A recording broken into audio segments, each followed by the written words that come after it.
मैं तुम लोगों के बारे में सोच रहा हूँ। ऑफिस के काम से एक हफ्ते के लिए बाहर जाना है। क्या करूँ समझ में नहीं आ रहा। क्या मन लग जाएगा तुम्हारा? रुद्र ने कहा। शर्माते हुए मान्या मुस्कुराकर बोली, इसमें सोचना क्या है, ज़रूर जाओ और ज़्यादा मत सोचा करो वरना काम में गड़बड़ हो जाएगी। जो आज्ञा, स्टाइल से झुकते हुए उसने कहा। तो मान्या हंस पड़ी। अभी तो काम का समय नहीं, अभी प्यार का समय है। उसने मान्या का हाथ पकड़कर अपनी तरफ खींचा। तभी बाहर से आवाज़ आई, मान्या बेटा, रुद्र आ गया क्या? मान्या हंसते हुए बोली, मिस्टर, ये ना काम का समय है ना प्यार का, ये तो चाय का समय है। फ्रेश होकर ड्राइंग रूम में आइए, माँ आपका वेट कर रही हैं। वह किचन की तरफ बढ़ गई। रुद्र जानता था कि शाम की चाय पर माँ उसका इंतज़ार करती रहती है। तुम अभी तक नहीं बदली, मेरे बिना चाय नहीं पीती हो। वह दुलारते हुए सरोज जी के पास आकर बैठ गया। मैं तो नहीं बदली, डर है कि तू न बदल जाए, सरोज जी ने हंसते हुए कहा। क्या माँ, तुम तो मेरी मॉडर्न मम्मा हो। ऐसी बातें तुम्हें शूट नहीं करती। उसके चेहरे पर गर्व साफ झलक रहा था। सरोज जी मुस्कुरा दी। पर माँ, मेरे बिना चाय पीने की आदत तुम्हें डालनी पड़ेगी। मैं एक हफ्ते के लिए ऑफिस के काम से बाहर जा रहा हूँ। पहले घर में कोई नहीं था तो बाहर जाते डर लगता था। अब मान्या आ गई है तो मैंने ये अपॉर्चुनिटी गंवाना सही नहीं समझा। पापा के गुजर जाने के बाद से रुद्र ने माँ को कभी अकेले नहीं छोड़ा था। उनकी तबीयत ठीक नहीं रहती थी, एक डर बना रहता था। रुद्र और मान्या की शादी को 3 महीने हुए थे। मान्या को पता है? उन्होंने परेशान होकर पूछा। हाँ, छोटा सा जवाब देकर चाय लेकर आती मान्या को देखने लगा। काश वो भी उसे साथ ले जा पाता। माँ के सवाल का मतलब वह समझ रहा था। खुद उसका भी मन था, मगर उन्हें अकेले छोड़कर जाया भी नहीं जा सकता था। दोनों को चाय देने के बाद मान्या अपनी चाय लेकर वहीं सोफे पर बैठ गई। वैसे तुमने बताया नहीं कि कहाँ जाना है? मान्या ने पूछा।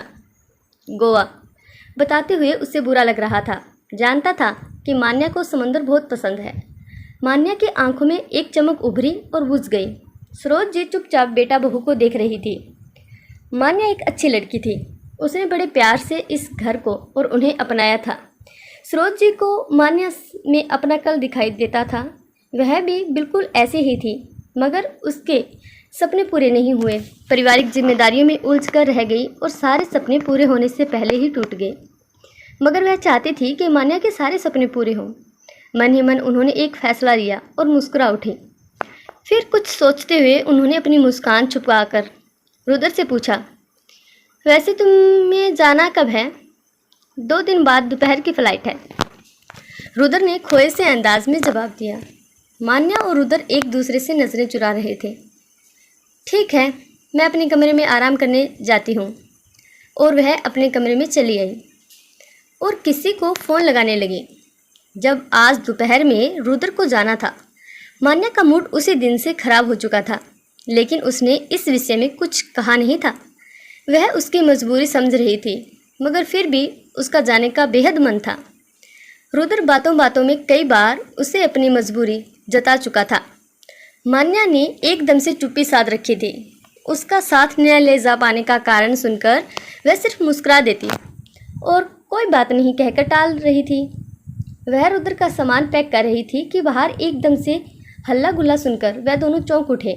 दोनों बाहर निकल आए तो देखा मान्या के माता पिता और सरोज जी तीनों ड्राइंग रूम में बैठे हैं। मम्मा पापा आप लोग, व्हाट अ सरप्राइज़! मान्या तो खुशी से उछल पड़ी। अरे आप लोग अचानक कैसे? काश मैं रुक पाता, मगर मुझे 2 घंटे में फ़्लाइट पकड़नी है, रुद्र झेपते हुए बोला। हाँ हमें पता है, इसीलिए तो हम आए हैं, मान्या के पिता ने कहा। मान्या, फटाफट जाकर अपनी पैकिंग करो, उसकी माँ ने कहा तो वह एकदम से हैरत में पड़ गई। रुद्र भी हैरान खड़ा रह गया। सिर्फ 2 घंटा टाइम है, तुम लोगों के वापस लौटने तक हम यहीं रहेंगे। टिकट व्हाट्सएप पर सेंड करती हूँ, उसकी माँ ने खुश होकर कहा। मान्या और रुद्र को अब भी विश्वास नहीं हो रहा था। मुझे आंखें फाड़ फाड़ कर क्या देख रहे हो तुम लोग? सब इनकी प्लानिंग थी, मान्या की माँ ने सरोज जी की तरफ इशारा करते हुए हंसते हुए कहा। मान्या और रुद्र के चेहरे खुशी से चमकने लगे। माँ, आपको कैसे पता चला कि मैं भी जाना चाहती हूँ? मान्या सरोज जी से लिपट गई और पूछा। क्योंकि बेटा जी, सास भी कभी बहू थी, सरोज जी ने कहा तो सभी खिलखिलाकर हंस पड़े। आशा करती हूँ आपको ये कहानी जरूर अच्छी लगी हो। ऐसी परिवार कहानी रोज सुनने के लिए प्लीज़ इस चैनल को सब्सक्राइब जरूर कीजिएगा। कहानी अच्छी लगे तो लाइक करें, कमेंट करें। धन्यवाद।